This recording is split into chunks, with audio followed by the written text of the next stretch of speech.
So let's just jump right in with a big question. What do you think is your life's biggest mistake? Now, really, take a second. What's the first thing that pops into your head? I bet for most of us, it's something we did, right? An action we regret. Well, the story we're looking at today kind of flips that idea on its head. It suggests that our biggest blunders aren't the things we do, but the things we don't do. Specifically, failing to appreciate all the good stuff we already have. We're always putting off being happy for some future someday that, let's be honest, might not even show up. There's this classic story that just illustrates this point so perfectly. It sets up this really fascinating contrast between two totally different ways of living. Okay, so picture this. You've got a wealthy king who has literally everything you could ever want. Power, mountains of gold, you name it. And he is completely, utterly miserable. But then, just outside the palace walls, there's a poor farmer's family. They have next to nothing, but their home is just overflowing with laughter and joy. And the king just can't wrap his head around it. So the king asks his wise advisor, what gives? How can they be so happy? And the advisor gives him this really mysterious answer. He says he's going to show him the secret, not just tell him. And the secret is that the farmer's family, they just haven't joined the 99 Club yet.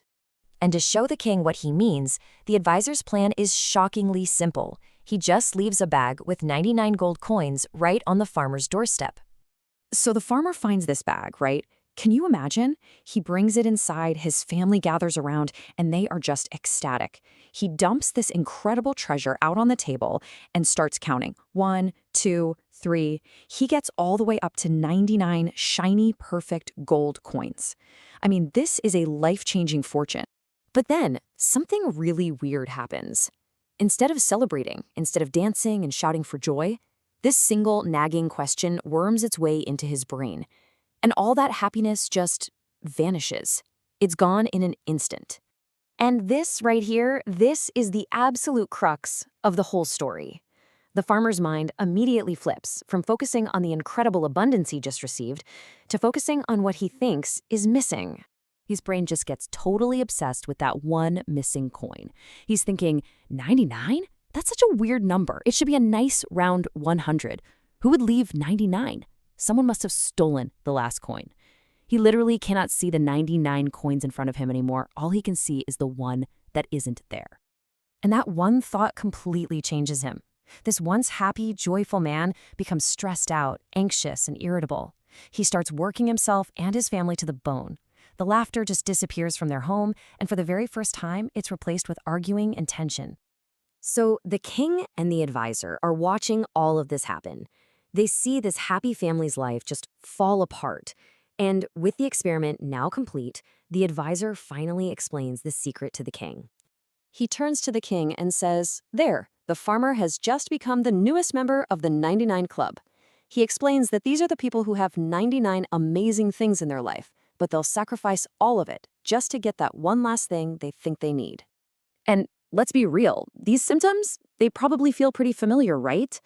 Whether you're chasing one more promotion at work, one more dollar in the bank, or even just one more like on a photo, we all fall into this trap of thinking that the next thing, that one more thing, will finally be the thing that makes us happy. And we totally forget to enjoy all the good we have right now. So that brings us to the most important part. What's the lesson here? How can we actually apply this to our own lives so we don't end up like the farmer? Here's the key insight. The problem is not the missing piece. It's the obsession with the missing piece. You know, having ambition is great, but when that ambition turns into this relentless, endless chase for more, that's when it steals our peace. That's when it robs us of our joy. But here's the good news. Membership in the 99 Club is totally optional. You can choose to leave. You can resign. And it really just comes down to a conscious shift in focus. 3 steps. First, figure out what your 99 coins are. Second, actively appreciate them every day. And third, live right here, in the now, not in some imaginary what-if future. And that's what I want to leave you with. Take a real moment today and think about what makes up your fortune. It's probably not gold coins, right? It's your health, your family, your friends, the simple joys. So what are the 99 amazing things you already have that are worth so much more than that one thing you're chasing? So Just imagine this for a second. The royal treasury, the most secure vault in the entire kingdom, has been completely emptied. But here's the catch. There are no witnesses, no signs of a break-in, nothing. So how on earth do you catch a thief when there's not a single clue to follow? Well, let's see how one very, very clever king solves this seemingly impossible problem. So, our story begins in this far-off kingdom where everything's peaceful until the peace is totally shattered by this mysterious and pretty audacious royal theft. Okay, so picture this. Absolute panic is gripping the palace. The royal treasury, the very heart of the kingdom's wealth, has been cleaned out overnight. The guards, the ministers, they're all in a total frenzy. But the king, he's completely, almost unnervingly calm. Now you'd think he'd launch this huge investigation, right? Nope. Instead, the king issues a single, simple command. He wants every single person who set foot in that palace over the last week brought right before him. We're talking hundreds of people, from nobles all the way down to servants. His plan is already in motion. So with all the suspects gathered, the king finally reveals his plan. And you know what? It doesn't involve guards or intense interrogations. It involves something far more unusual, the mirror of truth. The king presents this big, ornate mirror, but it's completely covered by a thick, black cloth. He claims this shrouded object is going to identify the thief. Now, the question on everyone's mind, and probably yours too, is how can a mirror that you can't even see into possibly reveal a criminal? And then he drops this bombshell of an announcement. The king declares, this isn't an ordinary mirror. He says it doesn't reflect your face, it reflects your conscience, your heart. He tells the massive crowd that when the real thief looks into it, their guilt will literally become visible on its surface. You could just feel the tension in that room skyrocket. And just like that, the test of conscience begins. In a dead silent procession, each person is ordered to step forward, walk up to the mirror, and confront whatever it is that lies behind that black cloth. And as they go, you can see this clear difference in how people are reacting. The innocent folks, well, they walk up with a bit of curiosity, they lift the cloth, see it's just a normal mirror, and they move on. But the guilty one, he's trembling, absolutely terrified that this magic mirror is about to broadcast his crime to the entire kingdom. So, after every single person has faced the mirror, the king gets ready to reveal his findings.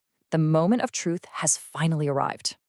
But here's the thing, the mirror itself didn't reveal anything. It's just a piece of glass behind a cloth. So how, after this whole elaborate ceremony, does the king know who the thief is? The answer is just pure genius. The king slowly scans the crowd, points to one man, and his order rings out. Not to the most nervous guy, not the shadiest-looking one. He tells his guards, arrest the man with the cleanest hands. The entire court is just stunned into silence. What could that possibly mean? Okay, here is the king's brilliant logic. You see, that mirror wasn't magic at all. Before the test even started, the king had secretly coated the black cloth with a fine, dark soot. Now, every innocent person, since they had nothing to fear, they just touched the cloth, no big deal, and walked away with a little soot on their hands. But the thief, his guilty conscience made him overthink everything. He was terrified of leaving some kind of physical trace of his crime, so he carefully wiped his own hands clean, right before touching the cloth.